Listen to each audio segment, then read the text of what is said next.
26 November 1949 रोजी संध्याकाळी बाबासाहेब निवांत सोफ्यावर बसले होते. क्षणात हसत होते तर क्षणात रडतही होते. शंकर आनंद शास्त्री सोबत होते. त्यांना समजेना नेमकं झालंय काय. त्यांनी विचारण्यास धाडसही केलं. तेव्हा बाबासाहेब म्हणाले, शास्त्री, मी आज आनंदात आहे कारण आज मी माझं ध्येय गाठलंय. आज मी माझं उद्दिष्ट पूर्ण केलंय आणि हे करत असताना मी काय काय गमावलं त्याची चाचपणी करत होतो व माझा एक काळ आठवला आणि डोळ्यात पाणी आलं. माझा एक काळ असा होता शास्त्री, ज्या काळी माझ्या खिशात एकही रुपया नव्हता व नेमका त्याच वेळेस माझा राजरत्न आजारी पडला होता. माझ्या राजरत्नला ताप आला होता. त्याचं शरीर तापाने फणफणत होतं, परंतु त्याच्या औषध उपचारासाठी माझ्या खिशात एकही रुपया नव्हता. माझं राजरत्नवर खूप प्रेम होतं शास्त्री.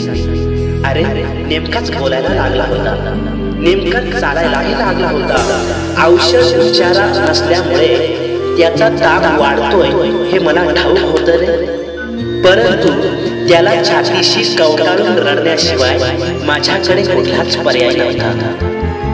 शास्त्री, माझा राजरत्न माझ्या छातीशी कधी गतप्राण झाला हे मला सुद्धा कळलं नाही. सगळे लोक जमले होते, सगळे शेजारी आले होते. एक जण माझ्याकडे आला आणि म्हणाला, बाबासाहेब, राजरत्नचा आता अंत्यविधी करावा लागेल. त्यासाठी त्याला नवे कपडे घ्यावे लागतील. नवे कपडे म्हटल्याबरोबर माझ्या काळजामध्ये चर्र झालं, कारण औषध उपचारासाठी माझ्याजवळ एकही रुपया नाही, तर त्याला नवे कपडे घेण्यासाठी माझ्याकडे किती पैसे येतील. काय करावं कळत होतं, कोणाला सांगावं समजत होतं. शास्त्री, मी गुडघ्यामध्ये डोके खुपसून ढसा ढसा रडायला लागला होतो.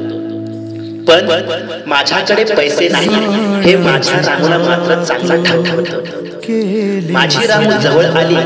तिने लुगड्याचा पदर काढला. त्या पदरामध्ये माझ्या राजरत्नाला गुंडाळलं आणि त्याचा अंत्यविधी केला. परंतु आज मला असं वाटत आहे की माझ्या त्या राजरत्नाच्या बलिदानाचं आज सार्थक झालं, कारण आज मला असं वाटतंय की माझा एक राजरत्न गेला तर काय झालं, याच्यानंतर येणारे माझे कोट्याने कोटी राजरत्न उद्या डाय कोटात आणि सूट बुटात येणार आहेत व याच्यानंतर येणारा माझा एकही राजरत्न हा बिन औषधाचा मरणार नाही व एकही राजरत्न हा बिन कपड्याचा चितेवर जळणार नाही, याचं मी सुख अनुभवतोय.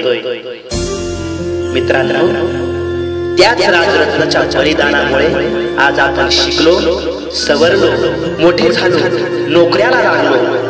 परंतु त्या बाबासाहेबांसाठी आपण काय केलं हे प्रत्येकाने आपापल्या काळजाला विचारण्याचा प्रश्न आहे. असो, शेवटी एकच म्हणेल, बाबा भंगली एकदा संपली हो कथा, बाबा भंगली एकदा संपली हो कथा, कुणी नाही इथे कुणाचा राहिला, एक तुकडा इथे एक तुकडा तिथे, एक तुकडा इथे एक तुकडा तिथे, बाबा तुमच्या काळजाचा मी पाहिला, बाबा तुमच्या काळजाचा मी पाहिला, बाबा तुमच्या काळजाचा मी पाहिला.